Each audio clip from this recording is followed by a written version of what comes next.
On se retrouve aujourd'hui pour un tuto d'Halloween. Donc dans cette vidéo-là, je vais vous montrer deux méthodes pour réaliser cet effet-là. Donc on va commencer pour les deux méthodes à appliquer une base. Donc celle-ci vient de chez Ongle 24. Je l'applique sur tout mon ongle et je catalyse le tout 60 secondes sous ma lampe.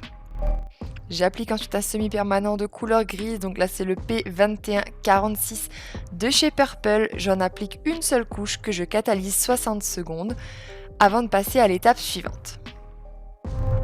Donc là on va voir deux méthodes. Donc la première ça va être de venir prendre un gel paint argenté, donc le silver, le mien il vient de chez Madame Glam, mais je sais qu'il y a plein d'autres marques qui en font maintenant. Les Sissi sont pas mal apparemment, je les ai jamais testés mais j'en ai entendu que des bons retours.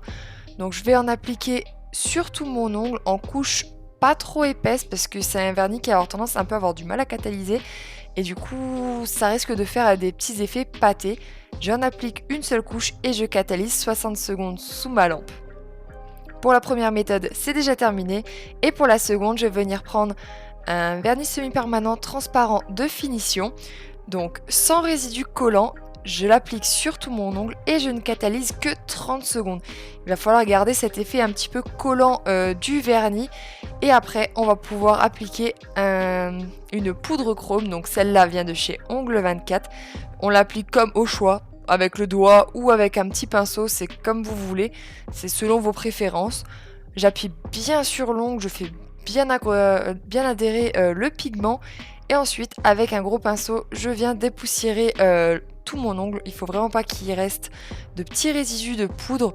Et pour protéger le chrome, je vais appliquer de nouveau ma finition de tout à l'heure. Donc c'est une finition vraiment que j'ai dédiée au chrome, car même si vous nettoyez votre pinceau après, vous allez toujours avoir des petits résidus qui vont rester dans le pinceau et en fait ça va flinguer toutes vos finitions transparentes. Vous allez avoir des petites paillettes après sur vos prochaines poses. Donc dédié à un vernis semi-permanent de finition vraiment pour les effets chrome, ça vous évitera les soucis par la suite. Une fois que c'est appliqué, vous pouvez catalyser 60 secondes. Les prochaines étapes sont absolument similaires pour les deux méthodes. Donc on prend un vernis semi-permanent rouge, un gel paint rouge, de la peinture acrylique rouge, peu importe ce que vous voulez. Et on va venir faire des gouttes sur le bout de notre ongle. Donc pour cela, rien de plus simple. Vous allez venir charger un petit peu de matière sur votre pinceau. Vous appuyez avec votre pinceau, vous écrasez, puis vous relâchez tout doucement. Et en fait la goutte va se créer toute seule. Vous en ajoutez quelques-unes, des plus longues, des plus courtes. Essayez de faire un petit peu un rendu un peu naturel entre guillemets. Donc variez les tailles de vos gouttes et ensuite vous allez relier les gouttes entre elles avec un petit arc de cercle comme ça, histoire de rendre le tout un petit peu plus comment dire, plus doux, plus, enfin, faire genre que c'est vraiment le bout de l'ongle qui coule en fait. Une fois que le rendu vous plaît, vous allez pouvoir venir catalyser 60 secondes sous votre lampe. On protège notre pose avec une finition transparente et brillante, de préférence sans résidu à la fin, ça vous évite de devoir dégraisser.